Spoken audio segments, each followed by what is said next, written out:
C'était il y a 5 ans, 195 pays scellaient ensemble le premier accord universel sur le climat, l'accord de Paris.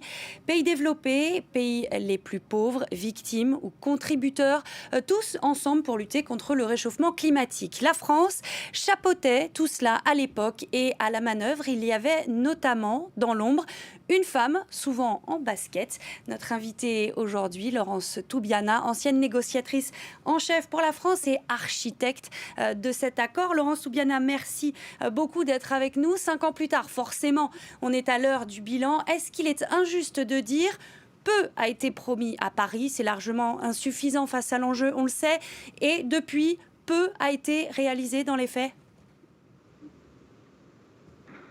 Eh bien, j'aurais un jugement plus nuancé et merci de m'inviter à prendre ce recul. En fait, à Paris, il y a eu 3 choses très importantes qui ont été décidées.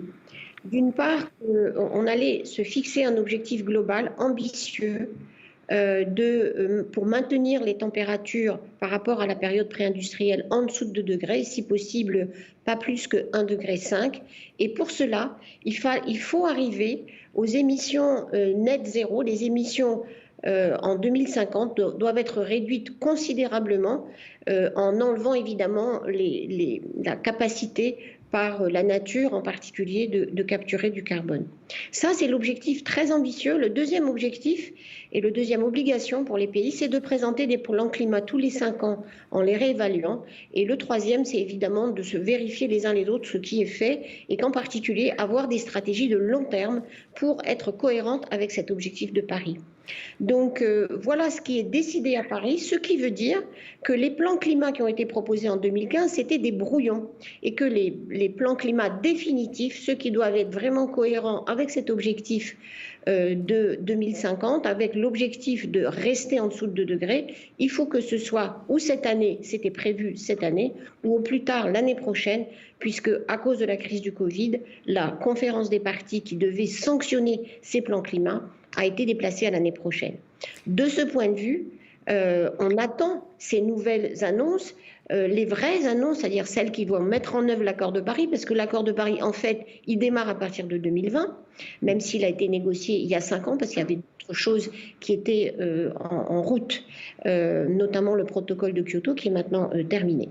Donc l'Europe a augmenté sa contribution. On va maintenant, j'espère, le 10 et le 11, on va, j'espère, aller vers moins 55% en 2030. On a vu la Chine aujourd'hui, en septembre dernier, proposer un objectif beaucoup plus ambitieux que ce qu'elle avait fait précédemment, notamment aller vers des émissions zéro, net zéro vers 2060. Et puis, on a les États-Unis qui reviennent dans le jeu, il y a le Japon, la Corée du Sud, donc il y a une mobilisation nouvelle. Mais il s'est passé beaucoup de choses depuis 5 ans, mais on va peut-être revenir là-dessus dans quelques instants. Alors justement, vous parlez de cette course à la neutralité carbone. On a eu beaucoup d'annonces ces dernières semaines. Alors certains le voient comme une très bonne nouvelle, d'autres le voient comme une façon de fixer des objectifs à très très long terme. Vous parlez de 2050, 2060, c'est dans extrêmement longtemps. Des objectifs à très long terme pour masquer en réalité le vide des actions à court terme. Alors, il faut quand même corriger ça. Évidemment, s'il n'y avait que des annonces à 2050 ou 2060, ça ne serait pas sérieux. Il faut donc bien qu'il y ait des plans précis, y compris dans les mesures immédiates qui doivent être prises dans les 5 ans pour aller vers cette neutralité carbone en 2050 ou 2060 pour un grand pays comme la Chine dont les émissions sont très élevées. Donc tout se joue évidemment sur la crédibilité des plans. C'est pour ça que c'est très important ce que les pays décident pour 2030, donc vraiment leur plan climat définitif, et qu'ils disent comment ils vont y arriver. Ce n'est pas juste un chiffre, c'est les mesures. Et quand je regarde par exemple l'engagement européen, on voit comment l'Europe va arriver à moins 55% ou à la neutralité carbone en 2050 en ayant par exemple, accélérant l'électrification du transport. Les plans, c'est évidemment vers 2030 ou 2035 de ne plus avoir de voitures, de nouvelles voitures qui sont encore fondées sur le moteur à explosion. Donc d'avoir des voitures qui seront électriques, la rénovation des bâtiments, la transformation de l'agriculture, la transformation de l'industrie. L'Europe, elle a un plan assez clair, précis, qu'elle est en train évidemment de finaliser dans le premier semestre 2021. Mais les autres pays aussi, regardez le Royaume-Uni qui a annoncé la fin de la vente des véhicules à moteur à essence pour 2030 et aussi un accroissement de son ambition de moins 68% en 2030 par rapport à 1990. Il y a beaucoup d'autres pays, la Nouvelle-Zélande et aujourd'hui le Japon et la Corée du Sud qui aussi font des propositions. Donc on est en plein remobilisation politique. Et c'est vrai que la sortie des États-Unis de l'accord de Paris par Trump avait donné un coup d'arrêt. Évidemment à cette mobilisation politique. Mais depuis, je dirais, l'effort européen qui a vraiment redonné l'énergie politique, maintenant la Chine et maintenant la nouvelle administration américaine, on est dans un contexte complètement nouveau. Alors justement, vous en parlez à l'instant, aux États-Unis, on entre dans cette nouvelle ère, celle du président élu Joe Biden, avec un représentant spécial pour le climat, John Kerry, que vous connaissez bien, il était à Paris en 2015. Est-ce que l'Amérique, on peut le dire, revient dans le droit chemin après 4 ans de déni climatique? Que faut-il attendre concrètement de leur retour dans l'accord? Un nouveau souffle? Beaucoup de choses. Encore une fois, je pense que le leadership européen, il est établi.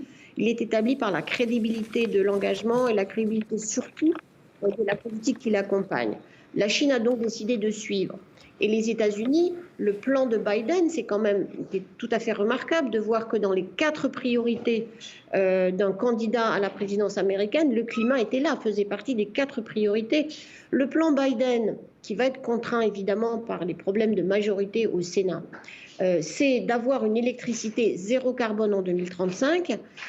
C'est d'accélérer l'électrification du transport et d'aller vers émissions net zéro en 2050. Donc des choses qui sont très proches de ce que veut faire l'Union européenne. Donc entre la Chine, l'Europe et les États-Unis, on a l'essentiel quand même, les grands pans de l'économie mondiale qui se dirigent vers net zéro.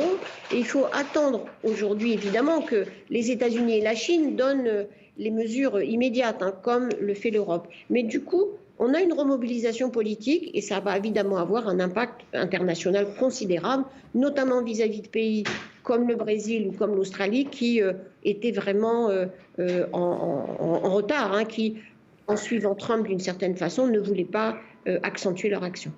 Laurence Tobiana, j'aimerais qu'on parle un peu du contexte très spécial que nous traversons en ce moment, cette pandémie qui ralentit en apparence, en tout cas, nos émissions de CO2 et ces plans de relance qui se profilent avec cette fois, on le sait, des vrais choix politiques et écologiques à faire. Dans quelles énergies les pays vont investir? Dans quel secteur les États vont-ils mettre leur argent? Est-ce qu'il est là le vrai tournant? Est-ce que c'est maintenant? Tout à fait. Moi, j'étais moi-même inquiète au moment du déclenchement de la crise du Covid, en particulier dans notre pays, en Europe. Et j'avais peur, évidemment, que les engagements européens très ambitieux soient mis de côté. Et ce n'est pas ce qui s'est passé. Et c'est vrai, vous avez raison, c'est un moment de bascule. Puisque tous ces investissements publics considérables, ces centaines de milliards qui sont sur la table aujourd'hui en Europe, aux États-Unis, ailleurs, pour répondre à la crise, selon les choix qui sont faits, on va effectivement aller accélérer ce qu'il faut faire. L'action vers la décarbonation des économies, vers l'électrification du transport, la rénovation des bâtiments ou encore la transformation de l'agriculture ou de l'industrie. C'est effectivement un grand moment de choix. Les ressources publiques ne sont pas éternelles. On n'aura pas des milliards et des milliards d'investissements publics. Il y aura évidemment la mobilisation des finances privées, puisque évidemment ce sont des secteurs aussi très prometteurs du point de vue du développement économique. Donc c'est vrai, cette année 2020-2021, la sortie de crise du Covid, de la crise économique et sociale, c'est vraiment un point de bascule dans l'action sur le changement climatique. Et je suis aujourd'hui plus optimiste que je ne l'étais il y a 8 mois. Vous êtes optimiste? Vous pensez qu'on peut arriver, une question très simple qu'on doit vous poser souvent, limiter ce réchauffement climatique en dessous des 2 degrés? C'est faisable? Écoutez, une étude très récente de Climate Action Tracker, qui est un organisme indépendant qui essaie de mesurer les impacts sur l'évolution des émissions, des engagements qui sont pris. Et évidemment, tout tient au fait que les pays devront tenir leurs engagements, évidemment. Avant Paris, les trends d'augmentation du climat, les tendances nous amenaient vers une hausse des températures entre 4 et 6 degrés par rapport à la période pré-industrielle. Les premiers plans, les brouillons, ce que j'appelle les brouillons présentés à Paris, nous amenaient vers 3 degrés en gros de réchauffement climatique. Ce qui est sur la table aujourd'hui depuis l'été et le mois de septembre nous amène vers 2 degrés. Il faut encore qu'on aille au-delà. Il faut qu'en 2021, à Glasgow, l'ensemble des pays présentent des contributions plus ambitieuses. Donc on est sur la bonne voie à deux conditions: que les pays soient sérieux et fassent ce qu'ils disent. Et ça, c'est d'une certaine manière à toutes les sociétés, à tous les citoyens, d'obliger les gouvernements à le faire. Et qu'en même temps, effectivement, à Glasgow, les acteurs économiques, les institutions financières, les autorités locales, parce que ce n'est pas seulement les gouvernements, c'est l'ensemble du système économique et politique qui doit prendre le climat au sérieux. Et je crois qu'on a une fenêtre là qui est possible. Bien sûr qu'après, elle va se refermer. Donc il faut que ce soit entre aujourd'hui et la fin de 2021, que ces engagements soient pris et qu'il y ait une convergence d'engagement et de mise en œuvre entre les entreprises, les maires des grandes villes, les présidents de régions ou d'États et les gouvernements. Mais je pense qu'aujourd'hui, après une période vraiment difficile, très liée quand même au positionnement des États-Unis, on a, je crois, de nouveau une fenêtre pour pouvoir agir. On est sur la bonne voie. On se quitte avec vos mots définitivement optimistes. Merci beaucoup, Laurence Toubiana, d'avoir été avec nous sur France 24. Restez avec nous. On se retrouve très vite pour d'autres infos.